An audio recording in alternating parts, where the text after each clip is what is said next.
story to tell.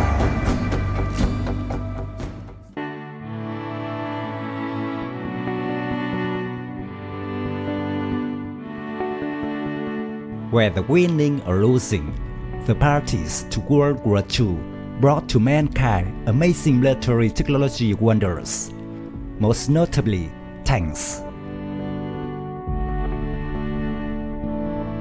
With the most balanced and comfortable criteria, the US designed Sherman were the top tanks. Entering the Second World War with the posture of a new player, the United States quickly joined in the creation of German tanks and aided throughout its allied forces, including Soviet Union.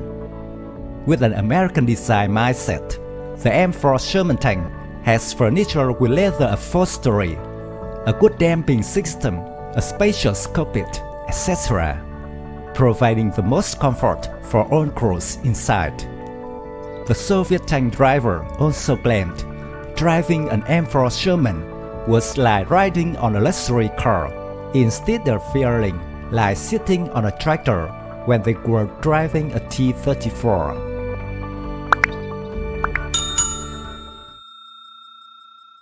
Historians argue that the power of the Sherman tank lies in quantity. Although not the best tank, but thanks to the efficient production method, the Sherman became the second most produced tank after the Soviet legend T-34.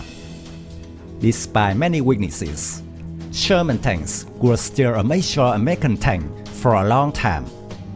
In battles over empty terrain, Sherman tanks often play a vanguard for American soldiers to hide behind them, shielding them before the MG-42 machine gun fired from German soldiers. The 75mm cannon fired continuously, aiming at the fortifications, the hidden position of the German infantry.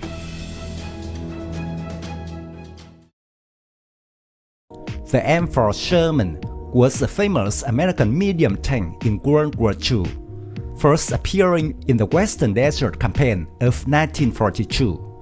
They were present in every battlefield like North Africa, Pacific, and Europe. Possessing quite good firepower, high speed, and high reliability, M4 Sherman can be on par with the German Panzer IV tank. The Sherman was renowned for its mechanical reliability, owing to its standardized parts and quality construction on the assembly line. It was roomy, easily repaired, easy to drive. It should have been the ideal tank. The tank was named by the British for the American Civil War General William Tecumseh Sherman.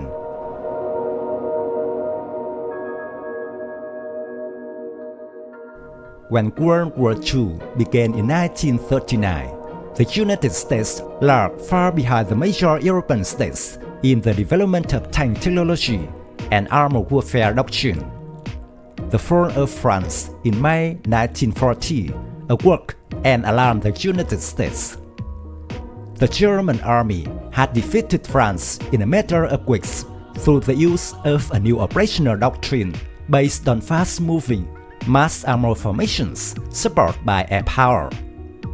America's leaders became convinced that the US Army needed a new tank at least equal to that employed by the Germans, and that it had to adopt German operational doctrine. To that end, in July 1940, the War Department authorized the development of a new medium tank, and it also authorized the organization of the 1st Armored Divisions.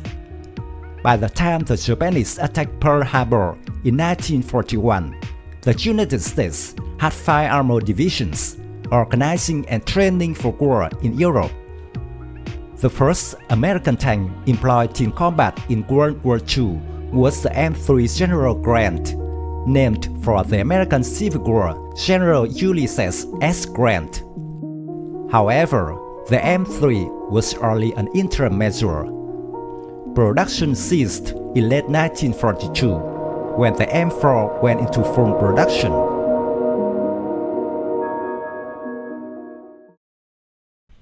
The M4 Sherman evolved from the M3 medium tank, debuted in 1941 and was accepted for production that October.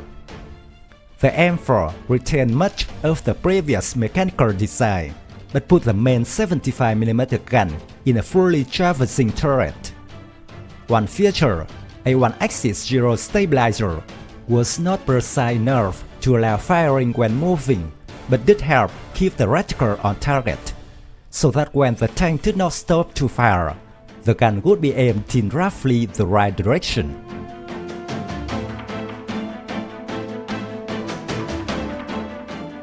Its designers consciously emphasized speed and mobility, limiting the thickness of the armor and the size of the main gun, thereby compromising on firepower and survivability.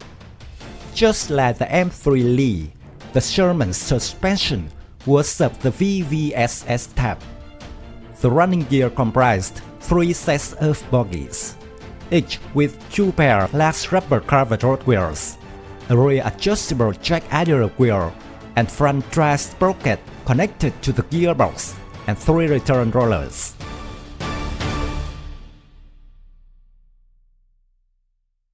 The Continental R975 engine was an air-cooled gas-line radial engine delivering 400 horsepower. The tank had a maximum speed of 38 to 46 km per hour and a range of 160 to 240 km depending on the series. The vehicle weighed about 33 tons depending on the series. The M4 carried a crew of 5, including commander, gunner, loader, driver, and co-driver. The driver sat on the left of the front of the hull, while the driver assistant sat on the right, firing a bore-mounted 7.62mm machine gun. The main turret was roomy, enough for the 3 other crew members. The loader sat on the left of the main gun, and the gunner on the right, while the commander was at the rear, just behind the gunner. The crew had 2 portable fire extinguishers, a 2-way radio, and the use of an interphone.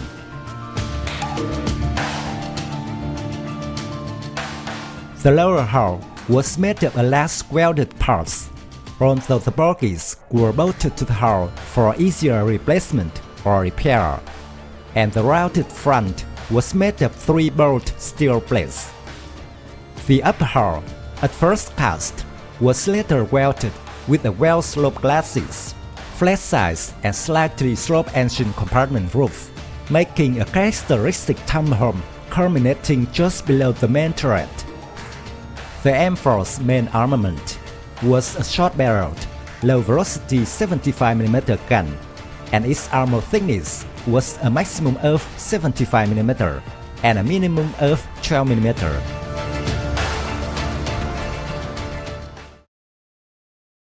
The relative ease of production allowed large numbers of the M4 to be manufactured, being the most produced tank in American history. Total of some 49,234 produced examples. The significant investment in tank recovery and repair units allowed disabled vehicles to be repaired and returned to service quickly. These factors combined to give the Allies numerical superiority in most battles, and many infantry divisions were provided with M4s and tank destroyers.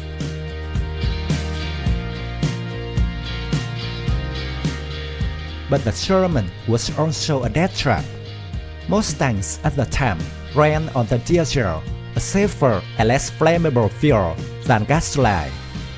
The Sherman's power plant was a gas engine that, combined with the ammo on board, could transform the tank into a hellish inferno after taking a hit. One round could punch through the Sherman's comparatively thin armor. If they were lucky, the tank's 5 crew might have seconds to escape before they burn alive.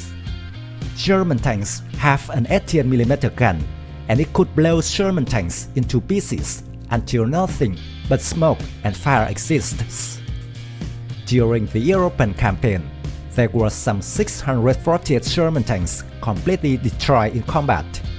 and had another 700 knocked out, repaired and put back into operation.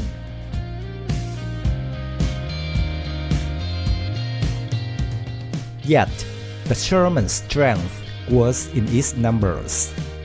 It was one more example of the United States industrial prowess during World War II. Only the Soviet Union outdid the US in tank production at that time through manufacturing the legendary T-34. In comparison, the Tiger, clearly the superior tank when compared to the Sherman, was made of costly materials, laboriously assembled, and expensive to operate. The Germans manufactured slightly more than 1,300 Tigers. The Tiger outmatched the Sherman, but the United States always had another Sherman to put in the field. Although its 75mm gun was less potent than German tank guns were, it still could fire high explosive rounds that would level buildings sheltering German troops.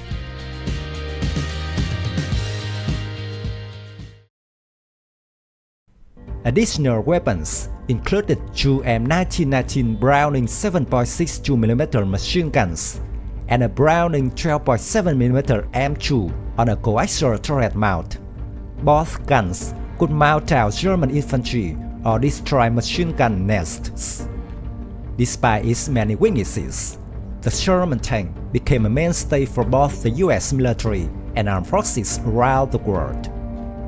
After World War II, the Sherman, particularly the main improved and upgraded versions, continued to see combat service in many conflicts around the world, including the UN forces in the Korean War, with Israeli in Arab-Israeli wars, briefly with South Vietnam in the Vietnam War, and on both sides of the Indo-Pakistani War of 1965.